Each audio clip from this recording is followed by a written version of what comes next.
ಬನ್ನಂಜೆ ಒಡೆಯ ಮಹಾಲಿಂಗೇಶ್ವರ ಧ್ವನಿ ಸುರುಳಿ ಬಿಡುಗಡೆ ಮಾಡಿದ ಎಸ್ಪಿ ಹರಿರಾಮ್ ಶಂಕರ್. ಬನ್ನಂಜೆ ಶ್ರೀ ಮಹಾಲಿಂಗೇಶ್ವರ ದೇವಸ್ಥಾನದ ಬ್ರಹ್ಮಕಲಶೋತ್ಸವದ ಅಂಗವಾಗಿ ಖ್ಯಾತ ಗಾಯಕ ಯಶವಂತ್ ಎಂಶಿ ಅವರ ಕಂಠದಿಂದ ಮೂಡಿಬಂದಿರುವ ಬನ್ನಂಜೆ ಒಡೆಯ ಮಹಾಲಿಂಗೇಶ್ವರ ಧ್ವನಿ ಸುರುಳಿ ಬಿಡುಗಡೆ ಕಾರ್ಯಕ್ರಮ ಶುಕ್ರವಾರ ಬನ್ನಂಜೆ ಶ್ರೀ ಮಹಾಲಿಂಗೇಶ್ವರ ದೇವಸ್ಥಾನದಲ್ಲಿ ನಡೆಯಿತು.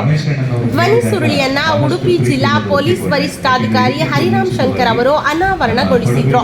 ಬಳಿಕ ಮಾತನಾಡಿದ ಹರಿರಾಮ್ ಶಂಕರ್ ಅವರು, ಮೊದಲನೇ ಬಾರಿ ಮಹಾಲಿಂಗೇಶ್ವರ ದೇವಸ್ಥಾನಕ್ಕೆ ಭೇಟಿ ನೀಡಿ ಪ್ರಾರ್ಥನೆ ಸಲ್ಲಿಸುವ ಅವಕಾಶ ನನಗೆ ಲಭಿಸಿದೆ. ದೇವರು ಕರೆಸಿಕೊಂಡಾಗ ಅಲ್ಲಿಗೆ ಹೋಗಿ ಪ್ರಾರ್ಥಿಸುವುದು ಮನಸ್ಸಿಗೆ ಅತ್ಯಂತ ನೆಮ್ಮದಿ ನೀಡುವ ವಿಚಾರವಾಗಿದೆ. ಮುಂಬರುವ ದಿನಗಳಲ್ಲಿ ಜರುಗುವ ಬ್ರಹ್ಮ ಕಲಶೋತ್ಸವಕ್ಕೆ ಸಾಕಷ್ಟು ಸಂಖ್ಯೆಯಲ್ಲಿ ಭಕ್ತರು ಸೇರಲಿದ್ದು, ಪೊಲೀಸ್ ಇಲಾಖೆ ವತಿಯಿಂದ ಅಗತ್ಯ ಬಂದೋಬಸ್ತ್ ವ್ಯವಸ್ಥೆಯನ್ನ ಮಾಡಲಾಗುವುದು ಎಂದರು.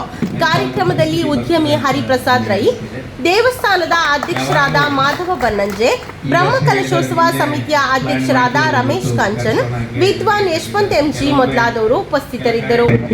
ಆದ್ರೆ ಮೊದಲನೇ ಬಾರಿ ಇಲ್ಲಿ ಬಂದು ಪ್ರಾರ್ಥನೆ ಮಾಡ್ಲಿಕ್ಕೆ ಅವಕಾಶ ಸಿಕ್ಕಿದೆ ಇವತ್ತು ಅಂತ ನನಗೆ ಹೇಳಕ್ಕೆ ಇಚ್ಛೆಪಡ್ತೇನೆ. ಹಾಗಾಗಿ ಯಾವಾಗಲೂ ನಾನು ಹೇಳ್ತಾ ಇದ್ದೀನಿ, ನಾನಂತೆಲ್ಲ ಸುಮಾರು ಜನ ಹೇಳ್ತಾರೆ, ನಾವು ದೇವರನ್ನು ಭೇಟಿ ಮಾಡಕ್ಕೆ ಹೋಗ್ಬೇಕು ಅಂತ ಆಸೆ ಪಟ್ಟರೆ ಆಗಲ್ಲ.